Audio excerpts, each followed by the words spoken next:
Spotify, c'est quand tu fais l'amour. Pas parce qu'ils ont une caméra dans ta chambre, mais parce qu'ils tracent tellement de choses sur toi qu'ils peuvent le deviner. Et tout ça pour te proposer...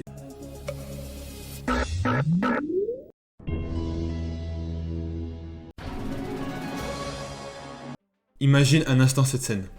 Tu rentres à la Fnac pour acheter un CD, et là le vendeur il te demande ton poids, ta fréquence cardiaque, la liste de tes contacts, et où tu vas courir tous les matins.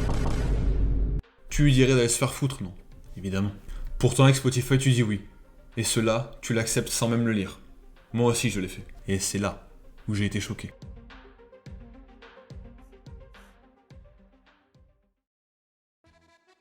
Ah, la Suède. Ce petit pays qui a tout inventé. Ikea a modernisé nos salons, Spotify a bouleversé notre manière d'écouter la musique. Et Zlatan a fait du Zlatan. Grande scelta. Assolutamente sì, però sempre nel cuore della Sampdoria.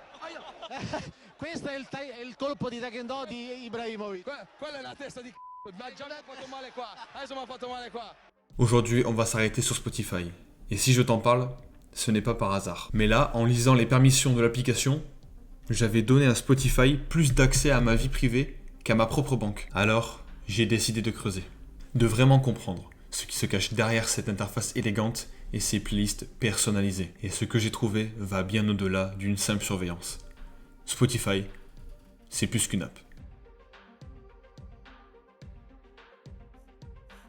Alors, revenons aux permissions.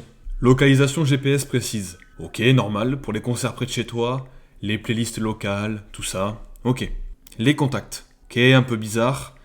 Mais bon, pour partager de la musique avec mes potes, pourquoi pas. Et là, tout en bas de la liste, je tombe sur ça. Données de santé. Pardon? On parle bien d'une app de musique là? Pas d'un coach sportif, pas d'une montre connectée. Une app pour écouter du son. Précision importante. Ces données proviennent d'intégrations optionnelles avec Apple Santé.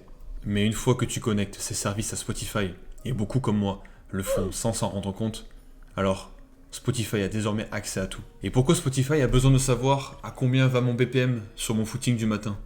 Spotify te dira: t'inquiète, c'est juste pour que tu aies la meilleure expérience possible dans l'application, avec des musiques plus personnalisées, des recommandations plus justes. Mais la réalité, c'est surtout pour dessiner un profil psychologique et comportemental sur ta vie privée. Spotify, c'est 600 millions d'utilisateurs mensuels actifs dans le monde.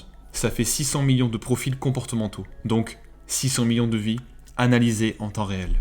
Parce qu'avec toutes ces données croisées, Spotify sait à quelle heure tu te réveilles, sur la première écoute de la journée, quand tu es triste, stressé ou heureux, quand tu fais du sport, quand tu travailles ou étudies, où tu te déplaces et avec qui tu traînes. Ils connaissent ton rythme de vie mieux que tes parents. Et sûrement même mieux que toi. Ils peuvent prédire ton humeur avant que toi-même tu en sois conscient. Et chaque année en décembre, ils te font un superbe cadeau avec ça. Décembre, c'est le grand moment.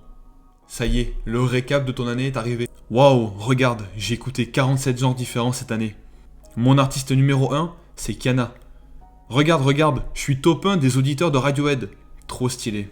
On partage ça sur Instagram, sur Twitter, avec nos potes partout. Tes amis font pareil. C'est viral, c'est cool et c'est gratuit. Sauf que réfléchis 2 secondes.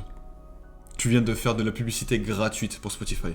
Tu as normalisé l'idée que ta vie privée soit quantifiée, analysée et résumée par des graphiques colorés. Et tout ça exposé sur les réseaux sociaux. Ce n'est pas un cadeau. C'est du marketing comportemental déguisé en storytelling. Spotify transforme 11 mois de ta vie en un contenu viral. Et le pire dans tout ça, Spotify se fait condamner régulièrement pour violation du RGPD. Vous savez, le règlement européen sur la protection de données. 5 millions d'euros d'amende en 2023. Pour manque de transparence, impossibilité d'exercer des droits, conservation excessive des données. Et leur réaction dans tout ça? Désolé, on va corriger tout ça. Et franchement, ils continuent de faire la même chose. Parce que 5 millions d'euros face aux milliards qu'ils génèrent grâce à nos données, c'est une goutte d'eau dans leur fleuve. Et Spotify répète partout, nous ne vendons pas vos données personnelles. Alors techniquement c'est vrai, mais c'est de la sémantique juridique. En réalité, ils les partagent massivement avec des centaines de partenaires, publicitaires et commerciaux. Pas de transactions financières directes, donc pas de vente au sens légal. Mais le résultat est le même. Tes données alimentent des systèmes de ciblage publicitaire ultra précis. Des annonceurs savent que tu fais du sport le mercredi soir ou que tu écoutes du jazz le dimanche. Et ils adaptent leur pub en fonction. Spotify ne vend pas tes données, c'est vrai. Mais ils vendent juste l'accès à toi.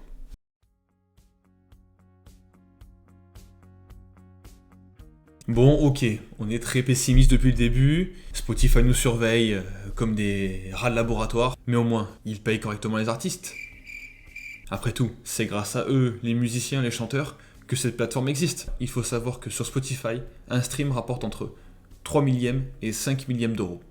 Ouais, t'as bien entendu. 3 et 5 millièmes d'euros.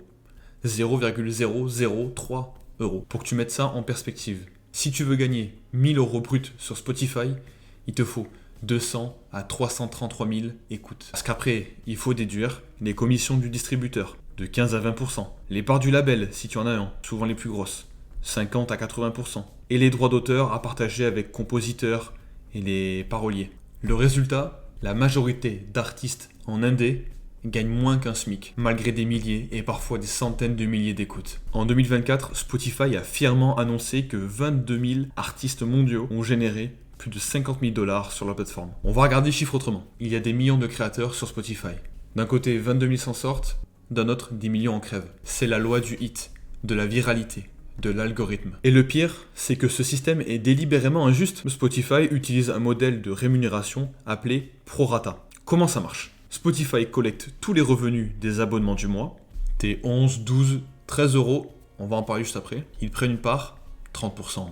Ça mange bien chez Spotify. Et le reste va dans un pot commun. Et ce dernier, il est redistribué proportionnellement au nombre total d'écoutes sur la plateforme.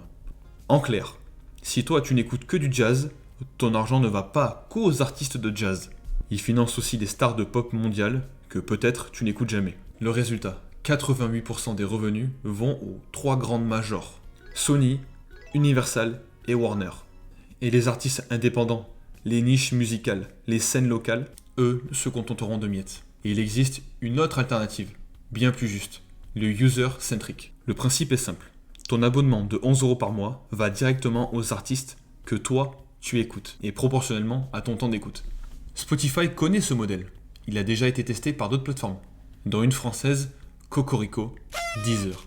Mais Spotify refuse de l'implémenter, parce que ça réduirait massivement les revenus des majors. Et Spotify a besoin des majors pour exister. Les catalogues des grandes maisons de disques représentent l'essentiel des écoutes. Donc Spotify choisit les majors plutôt que les artistes indépendants, le profit plutôt que l'équité. Je suis tombé sur un post sur Twitter d'une abonnée au Royaume-Uni qui reçoit ce mail de Spotify. Et allez, c'est reparti. Encore une augmentation de prix, soit presque 13 euros désormais pour l'abonnement individuel. Spotify va se défendre pour dire c'est pour investir dans le produit, pour avoir des innovations. C'est surtout pour augmenter leur marge. Parce que les artistes, eux, ils verront aucune différence. Toujours les mêmes miettes, toujours 3 centièmes par stream, et toujours la même promesse d'amélioration, de changement concret pour ceux qui créent et utilisent la musique. D'ailleurs, le lossless, la qualité audio, vient enfin d'arriver sur Spotify. Il avait quand même publié en 2021 cette amélioration. Quand on voit que d'autres plateformes comme Deezer, Spotify, Tidal l'ont déjà adopté depuis de nombreuses années, Spotify a vraiment une longueur de retard.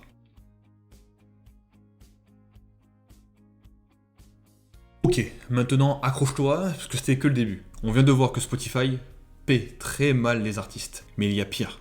Spotify a trouvé un moyen de ne plus les payer du tout. Des enquêtes journalistiques ont révélé la présence de milliers, voire millions, de morceaux générés par IA sur Spotify. Des morceaux créés par des algorithmes, pas des musiciens, pas de studio, pas d'instruments. Ces morceaux sont publiés sous des noms d'artistes fictifs, une illusion parfaite. L'exemple concret, c'est The Velvet Sundown, un soi-disant groupe de rock apparu en 2024. En quelques mois, ils obtiennent 1,4 million d'écoutes. The Velvet Sundown n'a jamais existé. Et Spotify les a placés délibérément dans des playlists populaires. Pourquoi ? Parce qu'un morceau généré par IA, ça coûte presque rien en royalties. Un vrai artiste, Spotify doit le payer.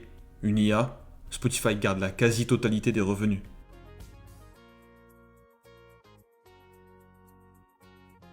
Ok, ça fait beaucoup d'infos, on va tout récapituler. Spotify te surveille comme un agent secret, il exploite les artistes comme des variables d'ajustement et il remplace les musiciens pour maximiser ses profits.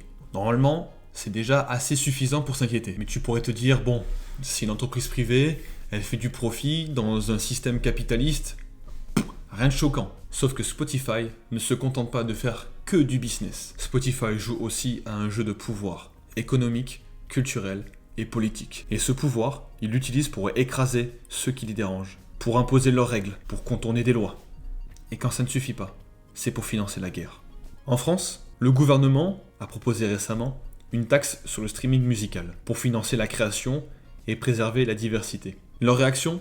Un chantage économique. Spotify suspend le sponsoring de festivals majeurs. Spotify suspend le sponsoring. Spotify suspend le sponsoring.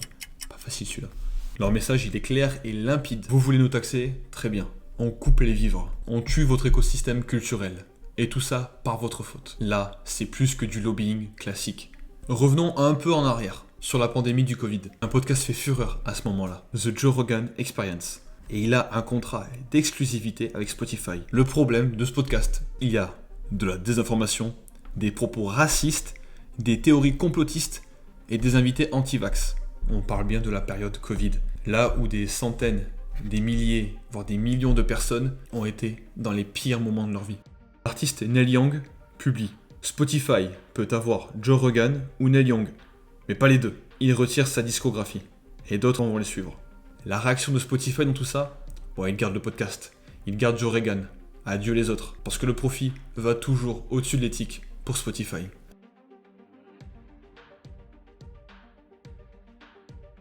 Et encore une dernière bonne nouvelle. Daniel Ek, le fondateur et PDG actuel de Spotify. En public, c'est un défenseur de la culture, un ami des artistes, véritable ami. On a vu les rémunérations des streams. Merci Daniel, t'es un bon. Il a investi 600 millions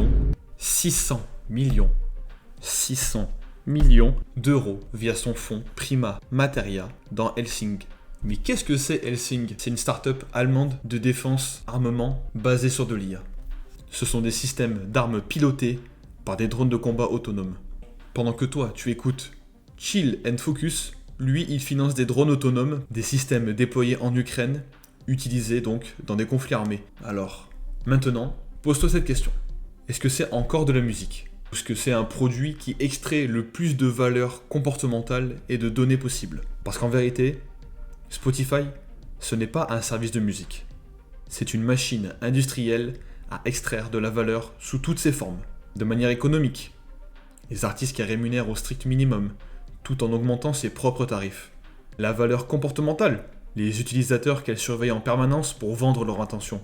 La valeur culturelle, la diversité musicale qu'elle standardise, uniformise et appauvrit via ses algorithmes. Le véritable prix de Spotify, c'est pas ses 11 € par mois. C'est bien plus que ça. Tu n'es pas un abonné de Spotify, tu es son produit. Les annonceurs publicitaires sont les clients et les majors sont les partenaires. Et toi, pour eux, tu es une matière première. Alors, qu'est-ce qu'on fait maintenant? Je ne vais pas te dire de supprimer Spotify demain, ça serait inefficace. Mais voici quelques alternatives que je peux te proposer. Bandcamp, un site où tu peux te permettre de faire des achats directement aux artistes. Il touche 80 à 90% de la transaction et là, tu possèdes vraiment ta musique. Qobuz, Tidal, Apple Music, Deezer, ces 4 proposent le streaming en lossless, en high res, donc en meilleure qualité possible. Ils rémunèrent de manière plus juste les artistes et même pour Deezer, donc c'est un service français. C'est un des seuls qui propose une curation beaucoup plus humaine dans leur playlist. Et ensuite, je te conseille d'acheter des albums, que ce soit des vinyles, des CD, aller à des concerts si tu le peux, acheter du merch, parce que c'est comme ça qu'on pourra les soutenir. Et maintenant, si tu veux continuer à utiliser Spotify, pas de souci, fais-le. Mais au moins maintenant, tu es au courant. Tu sais ce que tu finances, tu sais comment ça fonctionne. Et tu sais maintenant ce qui se cache derrière ces belles interfaces et ces playlists personnalisées. La prochaine fois que tu ouvriras l'app, pose-toi cette question. Est-ce que c'est toi qui utilises Spotify ou est-ce que c'est Spotify qui t'utilise?